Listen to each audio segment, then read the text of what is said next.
सरस्वती नमो नमः मा सरस्वती नमो नमः विद्यादायिनी नमो नमः हंसवाहिनी नमो नमः ॐ सरस्वती नमो नमः।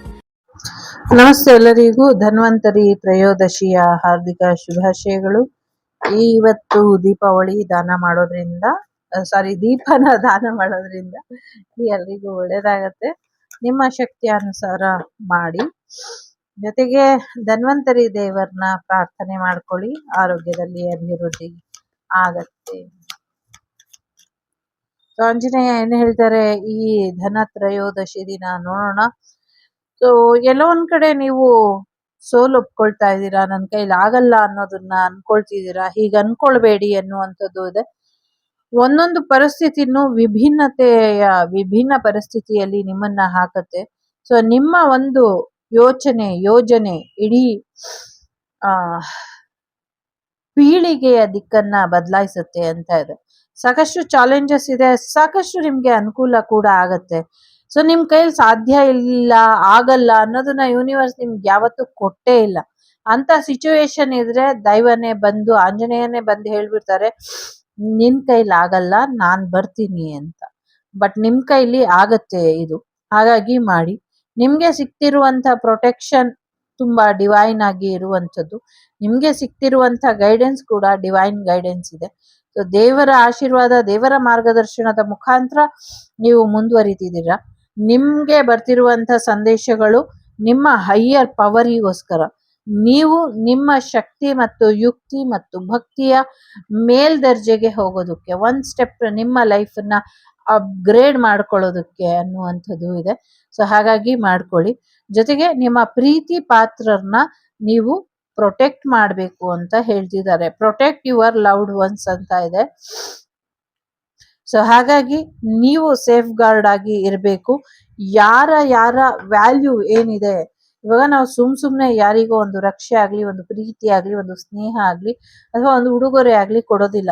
ನಾವ್ ಯಾರಿಗಾದ್ರೂ ಕೊಡ್ತೀವಿ ಅಂದ್ರೆ ಅವರಿಗೆ ಆ ಯೋಗ್ಯತೆ ಇರಬೇಕು. ಯೋಗ್ಯತೆಗೆ ತಕ್ಕಂತೆ ನೀವು ಅವರಿಗೆ, ಅರ್ಹತೆಗೆ ತಕ್ಕಂತೆ ನೀವು ಅವರಿಗೆ ರಕ್ಷಣೆ ಮಾಡಬೇಕು. ಹಾಗಾಗಿ ಅವರಿಗೆ ನೀವು ರಕ್ಷಣೆ ಮಾಡಿದ್ದೇ ಆದ್ರೆ ನಿಮ್ಗೆ ಖಂಡಿತವಾಗ್ಲೂ ಒಳ್ಳೇದಾಗತ್ತೆ. ಮಾಡಿ. ಯಾಕೆಂದ್ರೆ ನೀವೇ ಮಾಡ್ಬೇಕು. ನಿಮ್ಮ ಸೋಲ್ ಪರ್ಪಸ್ಸಿನ ಒಂದು ಪ್ರಮುಖವಾದಂಥ ಅಂಶ ಅದು. ಸೊ ನಂಬಿಕೆ ಇರ್ಲಿ, ಭರವಸೆ ಇರ್ಲಿ. ನಿಮ್ಗೆ ಸಮಯಕ್ಕೆ ಸಲಹೆ ಸೂಚನೆಗಳನ್ನ, ಮಾರ್ಗದರ್ಶನನ ಆಂಜನೇಯ ಕೊಡ್ತಾರೆ ಅನ್ನುವಂಥದ್ದು ಕೂಡ ಇದೆ ಇಲ್ಲಿ.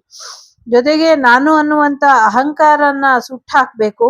ನಾನು ಅನ್ನುವಂತ ಅಹಂಕಾರದಿಂದ ನಿಮ್ಮ ಪ್ರೀತಿ ಪಾತ್ರರಿಗೆ ತೊಂದರೆ ಮಾಡ್ತಿದ್ದಾರೆ. ನಿಮ್ಮ ಪ್ರೀತಿ ಪಾತ್ರರಿಗೆ ಯಾರು ತೊಂದರೆ ಮಾಡ್ತಿದಾರೋ ಅಹಂಕಾರದಿಂದ, ಅವರ ಅಜ್ಞಾನದ ಅಹಂಕಾರನ ಕೂಡ ಸುಟ್ಟಾಕ್ಬೇಕು ಅನ್ನುವಂಥದ್ದನ್ನ ಆಂಜನೇಯ ಹೇಳ್ತಿದ್ದಾರೆ ಇಲ್ಲಿ. ಜೊತೆಗೆ ಈ ಒಂದು ದೀಪಾವಳಿ ಸಾಕಷ್ಟು ನರಕಾಸುರರ ಅಂತ್ಯ ಆಗತ್ತೆ ಅಲ್ವಾ. ಸೊ ಆ ಥರನೇ ಒಂದರ ಅಂತ್ಯ ಆಗತ್ತೆ ಅನ್ನುವಂಥದ್ದು. ಲಂಕಾ ದಹನದ ರೀತಿ ಅವರ ಇಡೀ ಮನೆ, ಇಡೀ ಊರು ಭಸ್ಮ ಆಗತ್ತೆ. ಎಚ್ಚರ ಅನ್ನುವಂಥದ್ದು ಕೂಡ ಇದೆ. ಜೊತೆಗೆ ಒಂದಷ್ಟು ನೆಗೆಟಿವಿಟಿ ವಿರುದ್ಧ ನೀವು ಹೋರಾಡಬೇಕು ಅಂದ್ರೆ ನಿಮ್ಗೆ ಶಾರೀರಿಕ ಬಲನೂ ಬೇಕು, ಮಾನಸಿಕ ಬಲನೂ ಬೇಕು. ನಿಮ್ಮ ಶಾರೀರಿಕ ಬಲನ ದೃಢವಾಗಿ ಇಟ್ಕೊಳ್ಳಿ, ನಿಮ್ಮ ದೇಹನ ಚೆನ್ನಾಗಿ ನೋಡ್ಕೊಳ್ಳಿ ಅನ್ನುವಂಥದ್ದು ಇದೆ. ದೈಹಿಕವಾಗೂ ಕೂಡ ಚೆನ್ನಾಗಾದ್ರೆ ಇನ್ನ ಪಾಸಿಟಿವ್ ಆಗಿ ಯೋಚನೆ ಮಾಡಿ ಅನ್ನುವಂಥದ್ದು ಕೂಡ ಇದೆ. ಒಳ್ಳೇದಾಗತ್ತೆ. ನಿಮ್ಮೊಳಗಿನ ಶತ್ರುಗಳು ತುಂಬಾ ಇದ್ದಾರೆ. ನಿಮ್ಮ ದೇಹದ ಮೇಲೆ ಪ್ರಾಯೋಗಿಕವಾಗಿ ಅಥವಾ ಪ್ರಯೋಗಾತ್ಮಕವಾಗಿ ಮಾಡಿರುವಂತ ಅಥವಾ ದೇಹದ ಒಳಗೆ ಸೇರಿಸಿರುವಂತ ದುಷ್ಟಶಕ್ತಿಗಳು ತುಂಬಾ ಇದೆ. ನಿಮ್ಮ ಕಾಲುಗಳಲ್ಲಿ, ಮೀನುಖಂಡಗಳಲ್ಲಿ, ತೋಳುಗಳಲ್ಲಿ, ತಲೆಯ ಮೇಲೆ, ಕೈಗಳಲ್ಲಿ, ಸೊ ಮಂಡಿಲಿ, ಪಾದದಲ್ಲಿ, ಉಗುರಲ್ಲಿ, ಇಡೀ ದೇಹದ ತುಂಬೆಲ್ಲ ನಂಗೆ ನೆಗೆಟಿವ್ ಎನರ್ಜಿ ಕಾಣಿಸ್ತಾ ಇದೆ. ಇದರಿಂದ ನೀವು ಹೇಗೆ ಬಚಾವ್ ಆಗಬಹುದು, ಹೇಗೆ ನೀವು ದುಷ್ಟಶಕ್ತಿಗಳು ಏನಿದೆ ಅದನ್ನೆಲ್ಲ ನೀವು ಅಂತ್ಯ ಮಾಡಬಹುದು, ಇದ್ರ ಕಡೆ ಹೆಚ್ಚಿನ ಗಮನನ ಕೊಡಿ ಅನ್ನುವಂಥದ್ದು ಇದೆ. ನಿಮ್ಮನ್ನ ನೀವು ಲಿಮಿಟ್ ಅಲ್ಲಿ ಹಾಕೊಂಬೇಡಿ. ನೀವು ಅನ್ಲಿಮಿಟೆಡ್ ಇದ್ದೀರಾ, ಏನ್ ಬೇಕಾದ್ರೂ ಮಾಡ್ಬೋದು, ಹೇಗ್ ಬೇಕಾದ್ರೂ ಮಾಡಬಹುದು. ಸೊ ಹಾಗಾಗಿ ಗೆಲುವು ನಿಮ್ಗೆ ನಿಶ್ಚಿತವಾಗಿ ಇದೆ. ನಿಮ್ಮ ಕೋಪಕ್ಕೆ ತುತ್ತಾಗ್ತಾರೆ ಅನ್ನೋದ್ಕಿಂತ ನಿಮ್ಮ ಪ್ರೀತಿ ಪಾತ್ರರಿಗೆ ಅವರು ತೊಂದರೆ ಕೊಟ್ಟ ಮೇಲೆ ನಿಮ್ಗುಂಟಾಗೋ ಕೋಪ ಇದೆಯಲ್ಲ, ಅದು ತುಂಬಾ ಭಯಂಕರವಾಗಿ ಇರುತ್ತೆ. ಹಾಗಾಗಿ ನಿಮ್ಮ ಪ್ರೀತಿ ಪಾತ್ರರಿಗೆ ತೊಂದರೆ ಉಂಟಾದ ಮೇಲೆ ನೀವು ಕೋಪ ಮಾಡ್ಕೊಳ್ಳೋದ್ಕಿಂತ ಅದಕ್ಕೆ ಮುಂಚೆನೆ ಅವ್ರ ಬಗ್ಗೆ ಎಚ್ಚರಿಕೆಯನ್ನ ವಹಿಸಿ ಅವ್ರನ್ನ ಸರಿಯಾದ ರೀತಿಯಲ್ಲಿ ಕಾಪಾಡ್ಕೊಳ್ಳಿ, ರಕ್ಷೆನ ಹಾಕಿ ಅನ್ನುವಂಥದ್ದು ಇದೆ. ಸಾಕಷ್ಟು ಅವಕಾಶಗಳು ಸಿಗುತ್ತೆ ನೀವು ಬೆಳೆಯೋದಕ್ಕೆ, ಬೆಳಿತೀರಾ. ಇನ್ನ ಹೆಚ್ಚು ಹೆಚ್ಚು ಕಷ್ಟಗಳನ್ನ ಅಥವಾ ಕ್ಲಿಷ್ಟಕರ ಅಥವಾ ತುಂಬಾ ಚಾಲೆಂಜಿಂಗ್ ಅನ್ಸುವಂತ ಒಂದಷ್ಟು ಸಂದರ್ಭಗಳು ಬರಬಹುದು, ಸಹಾಯಗಳು ಕೇಳ್ಕೊಂಡು ಯಾರಾದ್ರೂ ಬರಬಹುದು, ಅಥವಾ ನೀವೇ ಅಂತ ಪರಿಸ್ಥಿತಿಗೆ ನಿಮ್ಮ ಪ್ರೀತಿ ಪಾತ್ರರು ಬಿದ್ದಿರೋದನ್ನ ನೋಡಬಹುದು. ಅಂತ ಸಮಯದಲ್ಲೂ ಹೆದರ್ಕೊಳ್ಳೋ ಅಂಥದ್ದು ಬೇಡ.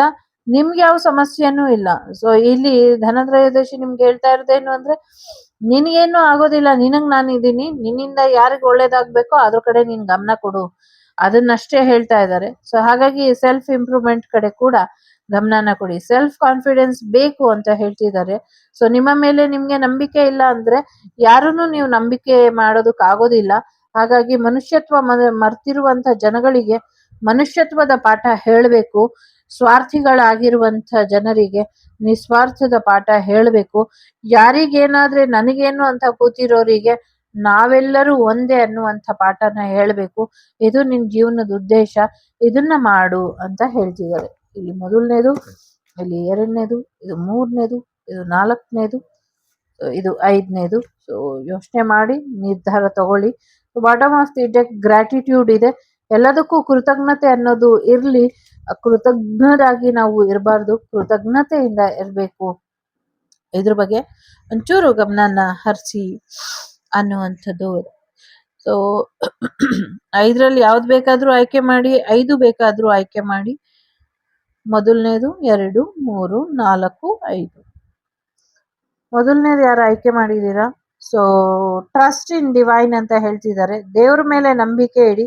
ದೇವರಿಗೆ ಎಂಥ ಶಕ್ತಿ ಇದೆ, ಅಗಾಧತೆ ಇದೆ.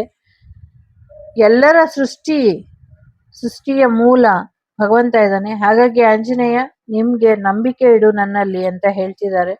ಸೊ ಎಂಥದೇ ಕಷ್ಟಕರ ಪರಿಸ್ಥಿತಿ ಬಂದ್ರು ನಾನಿದ್ದೀನಿ ಅನ್ನೋ ನಂಬಿಕೆ ಇರ್ಲಿ ನಿಂಗೆ ಅಂತ ಹೇಳ್ತಿದ್ದಾರೆ.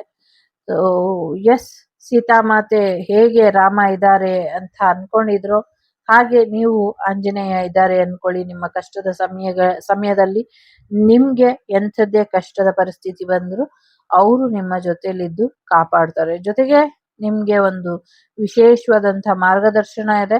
ಯಾವುದೋ ಒಂದು ವಿಶೇಷವಾದಂತ ದೇವಸ್ಥಾನಕ್ಕೆ ಹೋಗ್ಬೇಕು, ಆ ಹೋಗುವಂತ ದಾರಿ ಅಡ್ಡಿ ಆತಂಕಗಳು ಬರ್ತಿದೆ, ಅಲ್ಲಿಗೆ ಆ ಅಡ್ಡಿ ಆತಂಕಗಳನ್ನ ನಿವಾರಣೆ ಮಾಡಿ ಕೊಡ್ತಾರೆ ಆಂಜನೇಯ ಅನ್ನುವಂಥದ್ದು ಕೂಡ ಇದೆ.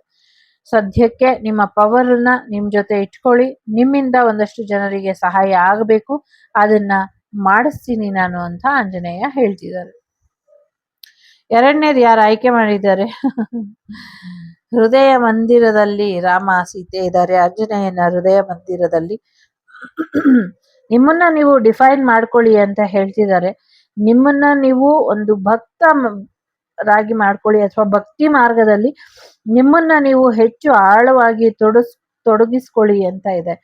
ಜೊತೆಗೆ ಒಂದಷ್ಟು ಜೀವನದ ಪಾಠ, ಜೀವನದ ಒಂದಷ್ಟು ವಿಚಾರಧಾರೆಗಳು, ನಿಮ್ಮ ಜೀವನದ ಪರ್ಪಸ್ ಏನಿದೆ ಅದು ಸಾಕಷ್ಟು ಬದಲಾವಣೆನ ನಿಮ್ಗೆ ತಂದು ಕೊಡುತ್ತೆ ಅನ್ನುವಂಥದ್ದು ಇದೆ.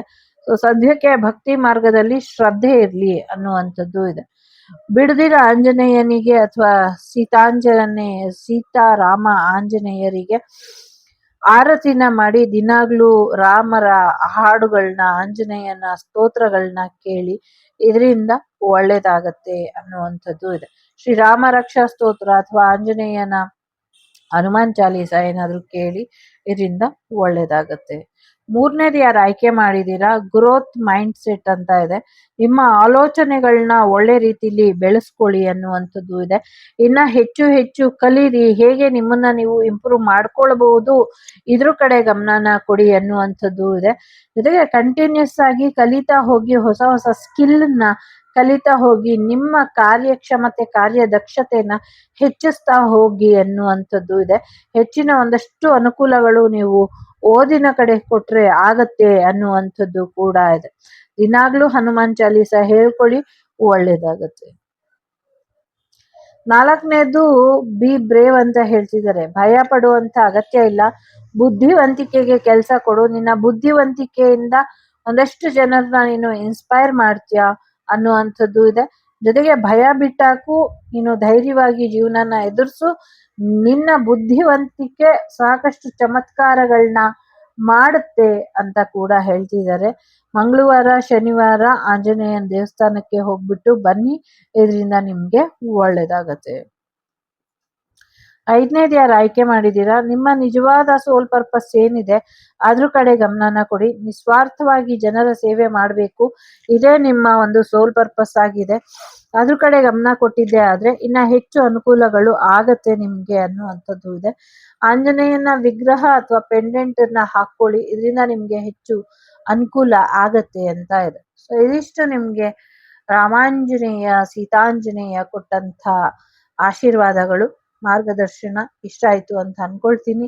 ಇಷ್ಟ ಆದ್ರೆ please like, share and subscribe Shri Vagdevi channel. So ನಾನು ನಿಮ್ಮ ಅಭಿಮಾನಿ ಕಮಲಾಕ್ಷಿ, ಸಿಗ್ತೀನಿ ಮುಂದಿನ ವಿಡಿಯೋಲಿ. ಅಲ್ಲಿವರೆಗೂ ನಮಸ್ತೆ. ಲೋಕ ಸಮಸ್ತ ಸುಖಿನೋ ಭವಂತು, ಸಮಸ್ತ ಸನ್ಮಂಗಳಾನಿ ಭವಂತು, ಧರ್ಮೋ ರಕ್ಷತಿ ರಕ್ಷಿತಃ. ಎಲ್ಲರಿಗೂ ಒಳ್ಳೇದಾಗ್ಲಿ. ವಸುದೈವಕ ಕುಟುಂಬ, ವಾಗ್ದೇವಿ ಕುಟುಂಬ ಯಾವಾಗ್ಲೂ ಚೆನ್ನಾಗಿರ್ಲಿ. ಜೊತೆಗೆ ಬುದ್ಧಿರ್ಬಲಂ ಯಶೋಧೈರ್ಯಂ ನಿರ್ಭಯತ್ವಂ ಅರೋಗತಂ ಅಜಾಡ್ಯಂ ವಾಕ್ಪಟುತ್ವಂ ಚ ಹನುಮಾನ್ ಸ್ಮರಣೆ ಭವೇತ್. ಸೊ ಆಂಜನೇಯನ ಆಶೀರ್ವಾದ ಎಲ್ರ ಮೇಲೂ ಇರಲಿ. ಧನತ್ರಯೋದಶಿಯ ಹಾರ್ದಿಕ ಶುಭಾಶಯಗಳು ಎಲ್ರಿಗೂ. Take care.